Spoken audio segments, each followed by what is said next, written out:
Welcome back to Geetha's kitchen. അപ്പോൾ നമ്മളിവിടെ കുറേ നാളുകൾക്ക് ശേഷമാണ് ഒരു വീഡിയോ ആയിട്ട് വന്നിട്ടുള്ളത്. ഏകദേശം ഇപ്പോൾ ഒരു 1.5 കൊല്ലത്തോളമായിട്ട് നമ്മൾ വീഡിയോസൊന്നും അപ്ലോഡ് ചെയ്യാറുണ്ടായിരുന്നില്ല. ഇന്നിപ്പോൾ ഞങ്ങൾ മാർക്കറ്റിൽ പോയപ്പോൾ ഞങ്ങൾക്കൊരു അടിപൊളി മഡ് ക്രാബ് കിട്ടി. അപ്പോൾ അതൊന്നൊരു വീഡിയോ ആയിട്ട് വരാമെന്ന് വെച്ചാണ്. അപ്പോൾ നമുക്ക് മഡ് ക്രാബ് ഒന്ന് കാണാം. ഇത് ഏകദേശം ഒരു 3 കിലോ വെയിറ്റ് വരുന്ന നല്ല വലിയ ഞണ്ടാണ്. അപ്പോൾ നമുക്കിത് ചട്ടിയിലേക്ക് ഇടാം.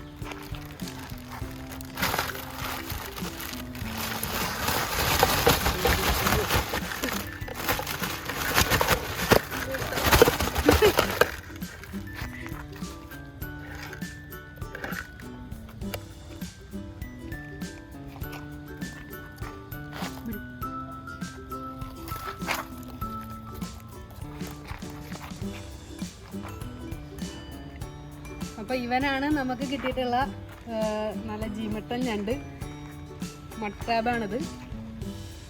അപ്പോൾ ഇത് ഏകദേശം ഒരെണ്ണം ഒരു 1,400 1,300 വെയിറ്റ് വരുന്ന ഞണ്ടാണ്.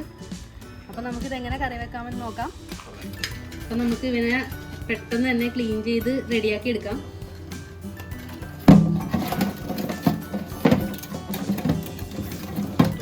ആദ്യം നമുക്കിതിൻ്റെ ചെറിയ കാലുകൾക്കൊന്ന് കട്ട് ചെയ്തെടുക്കാം.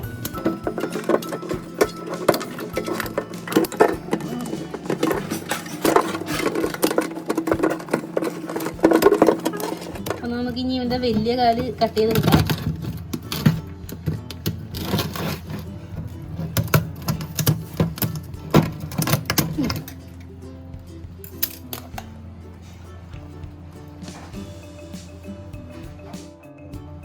അപ്പോൾ നമുക്ക് ഇനി ഇതൊന്ന് കഴുകിയെടുക്കാം. അപ്പോൾ ഇതേപോലെ ബ്രഷൊക്കെ വെച്ചിട്ടാണ് കഴുകിയെടുക്കുന്നത്. അതിന് ഇതൊന്ന് കഴുകിയെടുത്തിട്ടാണ് നമ്മൾ ഇനി ഇത് ക്ലീൻ ചെയ്യുന്നത്.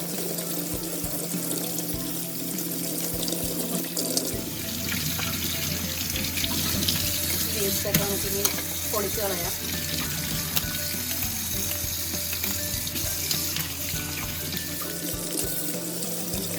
ഇതിൻ്റെ ഇടയിലൊക്കെ നമുക്ക് മണ്ണുണ്ടാവും. അതൊക്കെ നല്ലതുപോലെ നമുക്ക് ക്ലീൻ ചെയ്തെടുക്കാം. നമുക്ക് ഇവനെ പൊളിച്ചെടുക്കാം.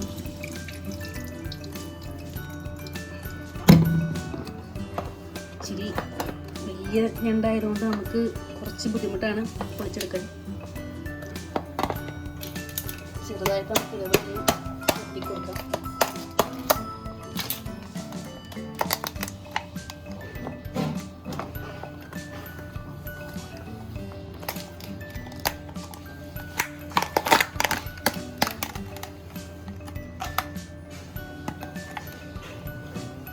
ഇത് കളിയാണ്. നമ്മളിത് ഇനി കഴുകിയൊക്കെ എടുക്കും. ഇതൊന്നും നമുക്ക് കളയില്ല. ഇത് നമുക്ക് ആദ്യം ഒന്ന് മാറ്റി വെക്കാം. നമുക്ക് ഇതിൻ്റെ വേസ്റ്റൊക്കെ നമുക്കൊന്ന് കളഞ്ഞെടുക്കാം.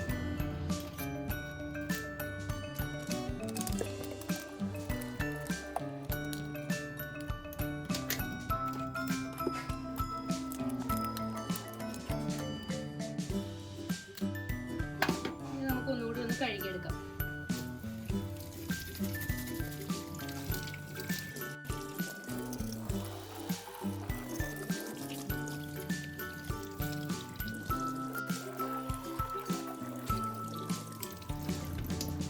ഇപ്പം നമ്മുടെ ഞണ്ടൊക്കെ ക്ലീനായിട്ട് കിട്ടിയിട്ടുണ്ട്. ഇനി നമുക്കിതിനെ ചെറുതായിട്ട് നുറുക്കിയെടുക്കണം. ഇതിപ്പോൾ ഇവിടെ ഇരിക്കട്ടെ. നമുക്ക് മറ്റതും കൂടി നന്നാക്കി എടുത്തതിന് ശേഷം നുറുക്കാം.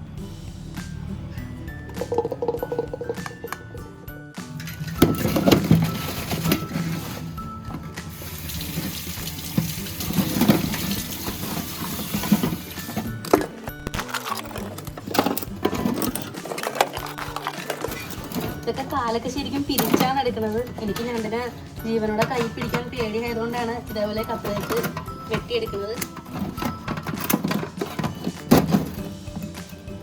ഇതിൻ്റെ വലിയ കാല് നമുക്ക് മുറിച്ചെടുക്കാം. ഇതാണ് നമുക്ക് കിട്ടിയതിൽ ഏറ്റവും വലിയ ഞണ്ട്. ഇവനൊരു 1,700 വെയിറ്റ് വരുന്നുണ്ട്.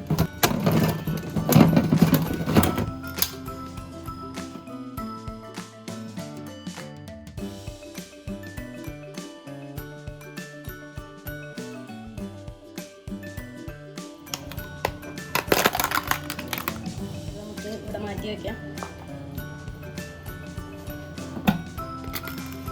വേസ്റ്റൊക്കെ നമുക്കൊന്ന് കളഞ്ഞെടുക്കാം.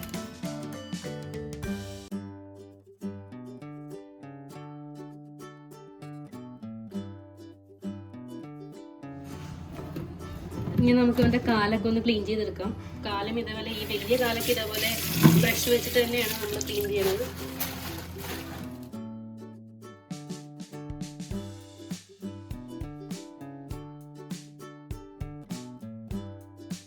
ഈ ചെറിയ കാലിൻ്റെ ഈ മുള്ള പോലെ അതൊക്കെ ഒന്ന് വെട്ടിക്കളഞ്ഞിട്ട് നമുക്ക് ചട്ടിയിലോട്ടിട്ടൊന്ന് അടിച്ചെടുക്കാം. ഉപ്പിട്ടിട്ട് നല്ലപോലെ അടിച്ചെടുക്കാം.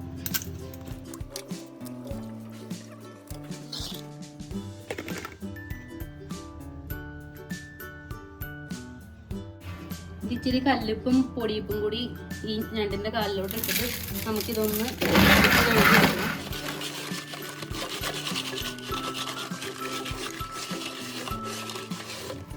നമുക്കിതൊന്ന് വെള്ളം ഒഴിച്ച് കഴുകിയെടുക്കാം. ഇതിൻ്റെ കാല് തന്നെ നല്ല വലിയ കാലാണ്, ഒരു ഞണ്ടിൻ്റെ തന്നെ നല്ല കാലാണ്.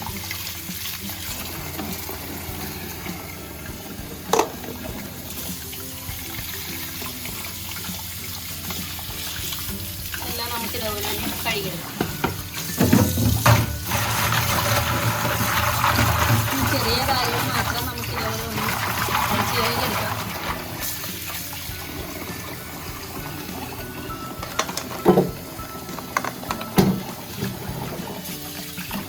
അപ്പം അതൊന്ന് ആദ്യം നമുക്കൊന്ന് കഴുകിയെടുക്കാം.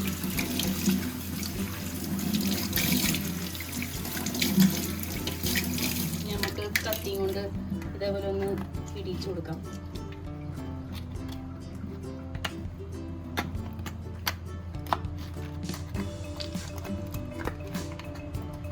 ഇതൊന്നും എടുക്കില്ല, ഈ കളി മാത്രം എടുക്കുള്ളൂ കേട്ടോ.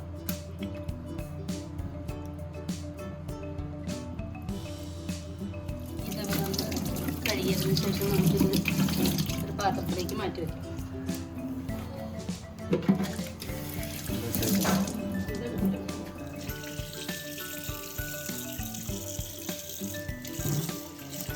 ഇനി നമുക്ക് ഇവനെ ഒന്ന് നുറുക്കിയെടുക്കാം.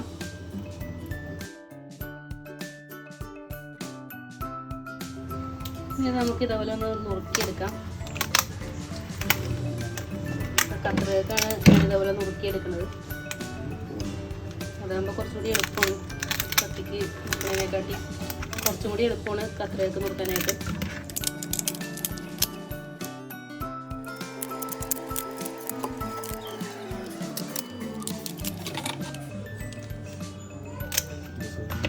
ദശയൊക്കെ ഉണ്ട് ഇതിൻ്റെ അകത്ത്.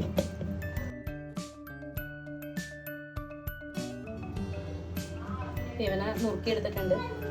നമുക്കിനി ഇതിലേക്ക് കാലൊക്കെ എടുത്ത് വയ്ക്കാം.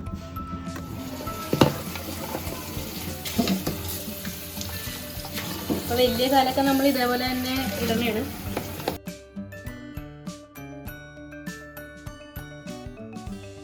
കാല് ചെറുതായിട്ടൊന്ന് കൊട്ടി ഇടണേണ്. ചെറുതായിട്ടൊന്ന് കൊട്ടി കൊടുത്താൽ അതിൻ്റെ ഉള്ളിലോട്ടൊക്കെ മസാല കയറിക്കോളും.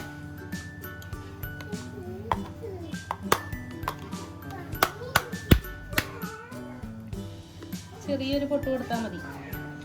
ഇനി നമുക്കപ്പോൾ ഇതിനെ കറിയാക്കാം.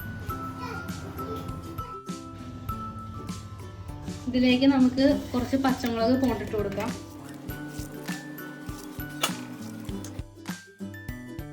ഇനി നമുക്ക് ഇതിലേക്ക് കുറച്ച് ഇഞ്ചി ചതച്ചത്, കുറച്ച് ഉപ്പ്, കുറച്ച് മഞ്ഞൾപ്പൊടി, ഇത്രയും ഇട്ട് നമുക്കിതൊന്ന് പറ്റിച്ചെടുക്കാം ആദ്യം.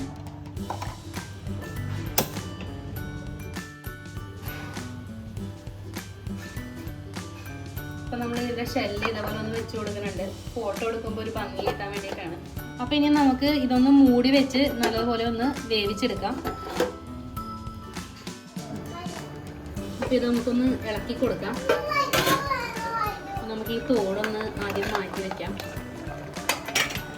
നമുക്കിതൊന്ന് പതുക്കെ ഇളക്കി കൊടുക്കാം. ഞണ്ട് തിളച്ച് നമുക്ക് കളറൊക്കെ മാറി വരുന്നുണ്ട്. ശരിക്കും മഞ്ഞളൊക്കെ ശരിക്കും എല്ലായിടത്തും എത്തിയിട്ടില്ല. ഇനി ഒന്ന് തിളച്ചൊന്ന് ഇളക്കി നോക്കിയാലേ മഞ്ഞളൊക്കെ എല്ലായിടത്തും എത്തുള്ളൂ. അപ്പം ഇതിൻ്റെ മുകളിലായിട്ട് നമുക്ക് ഈ കളി ഒന്ന് ഒഴിച്ചു കൊടുക്കാം.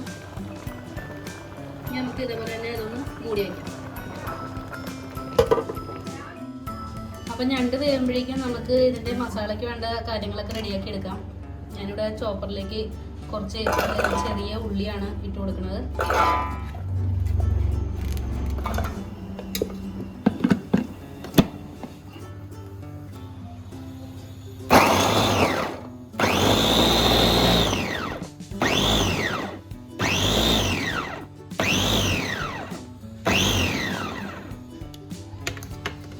അപ്പോൾ നമ്മുടെ ചെറിയ ഉള്ളിയൊക്കെ നല്ലതുപോലെ ചോപ്പ് ചെയ്തെടുത്തിട്ടുണ്ട്.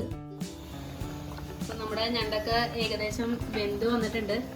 ഞണ്ടിൻ്റെ നിറമൊക്കെ നല്ലതുപോലെ മാറിയിട്ടുണ്ട്. ഒന്നുകൂടി ഒന്ന് വേകാനുണ്ട്. അപ്പോൾ നമ്മൾ താളിച്ച് വരുമ്പോഴേക്കും ഇതിൻ്റെ വേവൊക്കെ പാകവും. ഈ ഒരു ചീനച്ചട്ടി അടപ്പത്തേക്ക് വെച്ച് കൊടുക്കാം. അപ്പോൾ നമ്മുടെ ചീനച്ചട്ടിയൊക്കെ നല്ലപോലെ ചൂടായിട്ടുണ്ട്. അതിലേക്ക് ആവശ്യത്തിന് വെളിച്ചെണ്ണ ഒഴിച്ചു കൊടുക്കാം.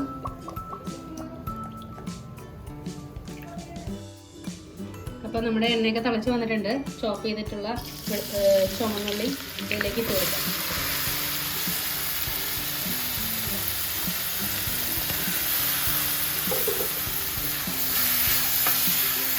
നമുക്കിതിലേക്ക് ആവശ്യത്തിന് കറിവേപ്പില ഇട്ട് കൊടുക്കാം. അപ്പോൾ നല്ല നാടൻ കറിവേപ്പിലയാണ്. അപ്പോൾ ഒരു കിളിഞ്ച് കറിവേപ്പിലയുടെ നമ്മൾ തണ്ടോടുകൂടി തന്നെയാണ് ഇട്ട് കൊടുക്കുന്നത്. ഇതിലേക്ക് അധികം സാധനങ്ങളൊന്നും ചേർക്കുന്നില്ല. ആകെ ചുവന്നുള്ളി, കറിവേപ്പിലയും പച്ചമുളകും ഇഞ്ചിയും മാത്രമേ ഇതിനകത്ത് നമ്മൾ ചേർക്കുന്നുള്ളൂ. ഇത് നമ്മൾ ഉലക്കിയെടുക്കാനായിട്ടാണ് തോന്നുന്നത്. അപ്പോൾ നമ്മൾ തക്കാളിയോ മല്ലിപ്പൊടിയോ ഒന്നും ചേർക്കില്ല. പൊടികളായിട്ട് വളരെ കുറച്ച് ഐറ്റംസ് മാത്രമേ നമ്മൾ ഇതിനകത്ത് ചേർക്കുള്ളൂ. ഉള്ളിയുടെ നിറമൊക്കെ മാറി വരുന്നുണ്ട്. ഇത് നല്ലതുപോലെ ഒന്ന് മുരിഞ്ഞ് കിട്ടണം. ഇത് ഞങ്ങളുടെ അമ്മച്ചിയുടെ ഒരു സ്ഥലത്താണ്. അവിടെ ഇങ്ങനെ അധികം ഞണ്ടിലധികം മസാലയൊന്നും ചേർക്കില്ല. ഞണ്ടിൻ്റെ ടേസ്റ്റ് അറിയില്ലെന്നാണ് പറയുന്നത്. ആകെ കുരുമുളക് പൊടിയും ചവച്ച മുളക് പൊടിയും മാത്രമേ അമ്മച്ചി ഞണ്ടിൽ ചേർക്കുള്ളൂ. പിന്നെ സ്പൈസസ് ആയിട്ട് വരുന്നത് ഇഞ്ചിയും പച്ചമുളകും മഞ്ഞൾപ്പൊടിയും മാത്രമാണ്. അപ്പം നമ്മുടെ ഉള്ളിയൊക്കെ നല്ലതുപോലെ മൂത്ത് വന്നിട്ടുണ്ട്. ഇനി നമുക്ക് ഇതിലേക്ക് ആവശ്യമായിട്ടുള്ള പൊടികളെല്ലാം ഇട്ട് കൊടുക്കാം.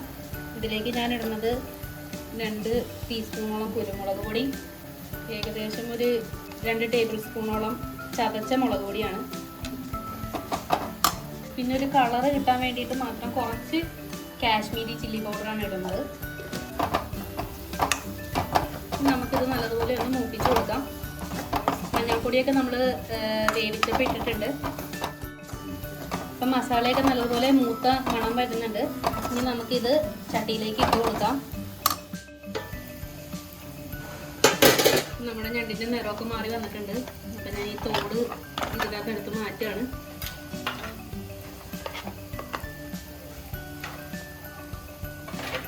നമുക്കിതൊന്ന് ഇളക്കി കൂട്ടി കൊടുക്കാം. വലിയ കാലമായതുകൊണ്ട് ഇളക്കാനൊക്കെ കുറച്ച് പാടാണ്. നമുക്കിതൊന്ന് വെള്ളത്തിൽ അഡ്ജസ്റ്റ് ചെയ്താക്കി കൊടുക്കാം.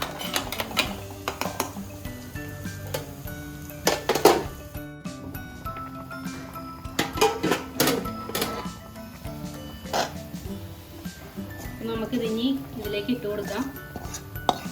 നമ്മൾ ഇതിനകത്ത് ഒട്ടും വെള്ളമൊന്നും ഒഴിച്ചിട്ടുണ്ടായിരുന്നില്ല. ഈ ഞണ്ടിൽ നിന്ന് തന്നെ ഇറങ്ങി വന്നിട്ടുള്ള വെള്ളമാണത്. ഇത് നമുക്ക് ഒന്ന് മിക്സ് ചെയ്ത് കൊടുക്കാം.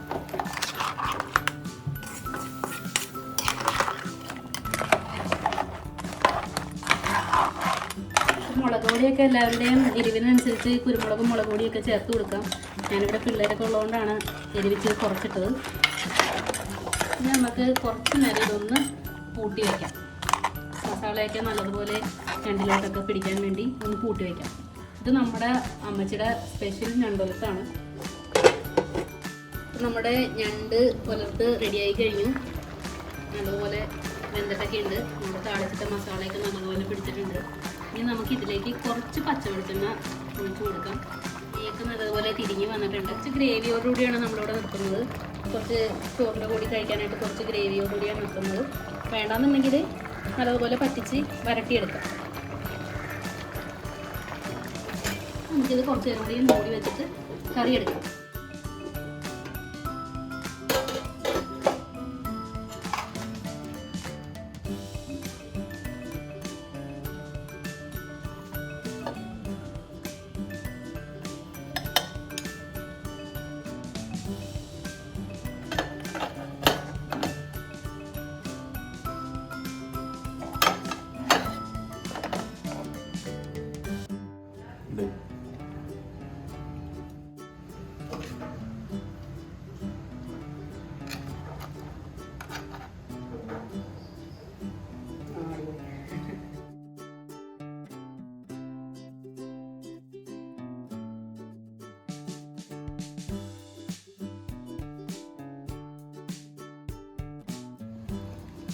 അപ്പോൾ നമ്മുടെ അമ്മച്ചിയുടെ സ്പെഷ്യൽ ഞണ്ടുലർത്ത് ഇവിടെ റെഡി ആയി കഴിഞ്ഞു. എല്ലാവരും ട്രൈ ചെയ്ത് നോക്കണം. ഇഷ്ടപ്പെട്ടാൽ ലൈക്ക് ചെയ്യണം. നിങ്ങളുടെ പ്രിയപ്പെട്ടവർക്ക് ഷെയർ ചെയ്ത് കൊടുക്കണം. വീണ്ടും നല്ലൊരു വിഭവമായി വരുന്നവരെ എല്ലാവർക്കും ഗുഡ് ബൈ.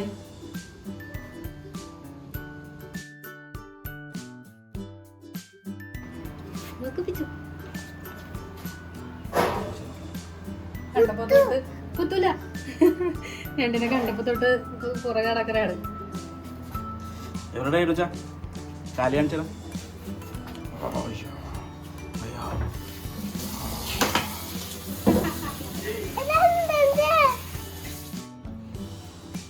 പേടിച്ചാ പിടിച്ചോടാ.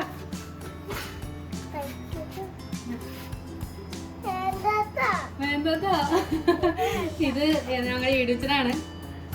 ഞണ്ടിനെ കണ്ടപ്പോ വന്നു. അതിൻ്റെ അകത്ത് ചിക്കൻ ഉണ്ട്. അവന് എല്ലാ മീറ്റും ചിക്കനാണ്.